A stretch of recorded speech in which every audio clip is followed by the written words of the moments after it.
valitu. Meid rööviti ainult territoriaalvetesse ja meie tahte vastaselt. Toodi Iisraeli, hoiti paadi põhjas, ei lastud välja ja nii edasi. On häbiväärne, et neid, kes protesteerivad genotsiidi vastu, represseeritakse, samal ajal kui tõelised sõjakurjategijad kõnnivad vabalt ringi ja pääsevad massimõrvade eest karistuseta. Palestiina vabaks ja võitlus ei lõpe, see on alles algus. Nii et Greta on tagasi ja üllatus, ta protesteerib jälle millegi vastu, mis tegelikult ei toimu, sest ta on nii ebaoluline ja tahab olla tähtis rohkem kui midagi muud kogu maailmas. Ja selle asemel, et lihtsalt teha endale parem soeng ja tegelikult mõelda, mida ta teeb, on ta tänavatel lärmi tegemas. Millega on seekord tegu? Tead küll, laskemoon, mis rahastab genotsiidi, välja arvatud see, et tegelikult nii ei ole. Vaatame asja lähemalt. Tere tulemast Vastupanule! Praegu oleme Berliinis Rheinmetalli tehase juures, kus me protestime genotsiidi vastu. Protestime relvade tarnimise vastu, Iisraeli relvastamise vastu genotsiidi ajal. Ja minu selja taga vahistatakse ja peetakse kaasvõitlejaid vägivaldselt kinni selle eest, et nad lõpetavad meie kaasusaluse, protestivad Saksamaa kaasusaluse vastu genotsiidis. Saksamaa on üks. Lihtsalt kõigile meelde tuletuseks, tal on seljas särk, millel on kirjas Intifada. Kas te teate, mida Intifada tähendab? Lihtsalt.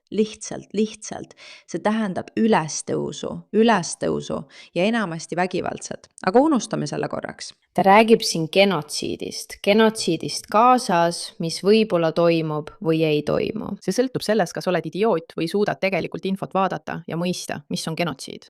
Siiski on sellega üks väike probleem, nimelt see Saksa tehas. Tegelikult ei tooda see tehas asju Gaza jaoks. See toodab asju Ukraina sõja jaoks.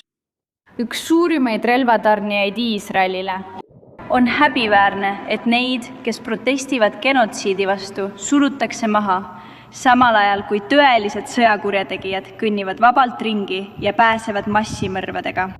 Vaba Palestiina ja võitlus ei lõpe, see on alles algus. Võitlus ei lõpe, inimesed. See on alles algus. Mille algus? Kas see on algus sellele, et te üritate takistada ukrainlastel venelaste käest pääsemast, kes püüavad neid okupeerida? Jah, kas see on see, mida te teete? Sest siin on faktid. Siin on see, mis tegelikult toimub. Greta Thunberg liitub umbes 40 aktivistiga rühmast, kes rahumeelselt protestivad genotsiidi vastu ja blokeerivad Rheinmetall AG kontorit Berliinis. Meeleavaldajad kleepisid oma käed kõnniteele, et protestida Saksamaa relvaekspordi vastu ja lõpetada see, mida nad nimetavad kaasosaluseks genotsiidis Gazas. See on üks paljudest rünnakutest Rheinmetalli vastu, kelle relvad lähevad peamiselt Ukrainasse. Ja täna protestime me Ain Rheinmetalli hoone ees, kes plaanib ehitada Berliini relvatehase, kus toodetakse laskemoona, mis saadetakse Iisraeli. Parustades neid relvadega okupeerimisel, apartheidis ja genotsiidis Palestiinas ja Liibanonis. Meil on kohustus vastu seista ja lõpetada oma kaasosalus genotsiidis ja massimõrvades. Ja just seda me täna teemegi. Kas sa tead, mis sul tegelikult kohustus on teha, Greta? Mõelda osata. See oleks tõesti tore. Me kõik inimesed universumis hindaksime väga, kui sa suudaksid lihtsalt mõelda. Ja võib-olla, kui sa kavatsed minna ja liimida oma käed kuskile põranda külge lihtsalt sellepärast, et sul pole oma ajaga midagi paremat teha, siis võib-olla oleks mõistlik leida koht, mis tegelikult rahastab genotsiidi. Näiteks Islamivabariik. Ma arvan, et sa võiksid minna Islamivabariiki ja leida sealt mõne laskemoona tehase ning võib-olla liimida oma käed seal põranda külge. Mitte, et sa nii kaugele jõuaksid, sest oled blond ja naine, aga see selleks. Aga miks sa ei lähe sinna ja ei peata nende genotsiidi? Või Nigeeriasse, jah, see Nigeeria kristlaste tapmine, sa oled sellest kuulnud, eks? Mine tegele nende inimestega, sest nemad tegelevad aktiivselt genotsiidiga. Miks sa ei tee seda? Miks sa ei võiks oma käsi mitte liimida Saksa tehase põrandale, mis üritab rahastada ukrainlasi, kes kaitsevad end venelaste vastu? Sest Saksamaal ja Ukrainal pole mingit pistmist Iisraeli ja Gaza konfliktiga, millest sa ilmselgelt midagi ei tea, vaid see on lihtsalt inimeste kaitsmine sissetungi eest. Ja tundub, et sina oled see, kes segab. Ja muidugi need vaesed inimesed, kes on sellesse kaasatud, on nii süütud. Ja just nemad arreteeritakse, võib-olla arreteeritakse neid sellepärast, et nad teevad midagi ebaseaduslikku.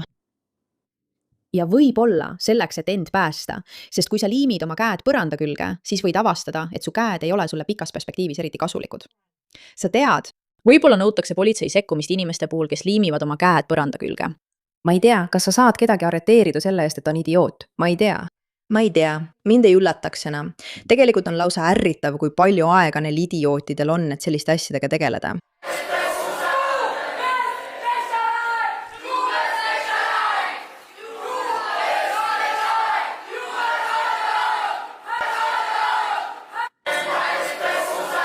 tal on tõesti imeline vihane ilme.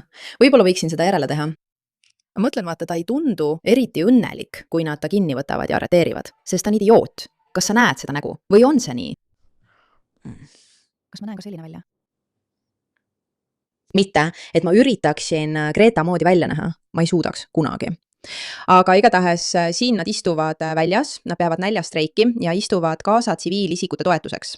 Ma ei tea isegi, kas neil on aimugi, mis Gaza konfliktis praegu toimub, aga ilmselgelt neid see eriti ei huvita. See tuletab taaskord meelde, kui uskumatult harimatu ta on ja kui suur draamakuninganna ta kõigele lisaks veel on. Ma olen suurem kui tema. Me päästame inimesi. Kas mäletate, kuidas ta viis Gazasse gripitablette, mis olid MD? Kas te mäletate seda? Poiss. Kuidas iisraellased sinusse suhtusid?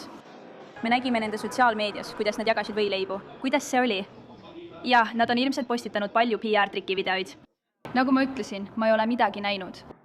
Aga nad tegid ebaseadusliku teo, kui Sa ei näinud seda võileiba. Greta, me nägime, et sa nägid seda võileiba. meid rööviti rahvusvahelistel vetel meie tahte vastaselt, toodi Iisraeli, hoiti paadi põhjas, ei lastud välja ja nii edasi. Aga see pole siin tegelik lugu. Tegelik lugu on see, et on olemas Kas Greta näeb teie arvates välja nagu röövitud? Kas see videomaterjal pani teid tundma, et ta oleks röövitud?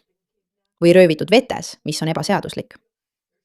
Nad on nii osavad moesõnade kasutamises. Genotsiidid, okupatsioon ja röövimine. See on kõik jama. Ta on lihtsalt hull. Tal on vaimsed probleemid. Ta vajab abi. Peeks sekkuma, et takistada tal neid tähelepanu otsivaid trikke tegemast. Aga kahjuks on tema vanemad liiga keskendunud tema teisele hullule väele, et temaga tegelda. Ja kui sa ei tea, millest ma räägin, siis vaata ikkagi meie teisi videoid. Nii et Greta on jälle tagasi ja ebaoluline protesteerides valedes kohtades valede asjade pärast, sest on selge, et ta pole õppinud, kuidas tehisintellekti kasutada, kuna loomulikult tahtis ta lihtsalt universumit kahjustada. Igatahes aitäh, et sellele tähelepanu pöörasite.